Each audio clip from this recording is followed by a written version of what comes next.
మా జనగామ ఎమ్మెల్యే పల్లా రాజేశ్వరరెడ్డి గారు ఈరోజు అసెంబ్లీలో బస్సుల గురించి మాట్లాడుతుంటే నవ్వొస్తుంది. 2000 సంవత్సరం నుండి నడుస్తున్న Akunuru night halt bus, Gajwel Prajnapur depot bus corona టైంలో 2020లో బీఆర్ఎస్ పార్టీ అధికారంలో ఉన్నప్పుడు తీసేసారు. మీది ఈ కాన్స్టిట్యున్సీ కానప్పుడు ఎలక్షన్స్ ముందు వచ్చినప్పుడు మీకు ఎలా తెలుస్తుంది సార్ బస్సులు ఎప్పుడు బంద్ అయింది అనేది?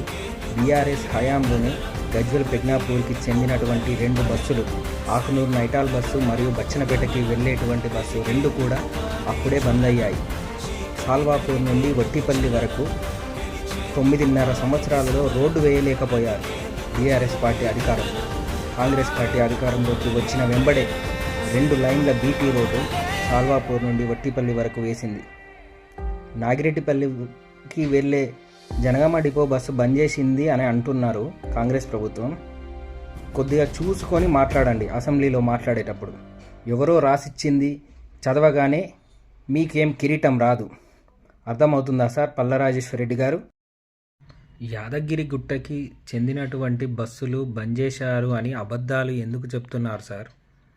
యాదగిరి గుట్టకి చెందినటువంటి 2 బస్సులు అలాగే నడుస్తున్నాయి గత కొద్ది కాలం నుండి.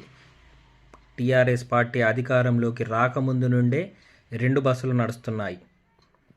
అవి కూడా బంద్ చేసిర్రని ఎందుకు సార్ అన్ని అబద్ధాలు ప్రచారాలు చేస్తున్నారు? అసెంబ్లీలో మాట్లాడేటప్పుడు అబద్ధాలు మాట్లాడకండి, నిజాలు మాట్లాడండి.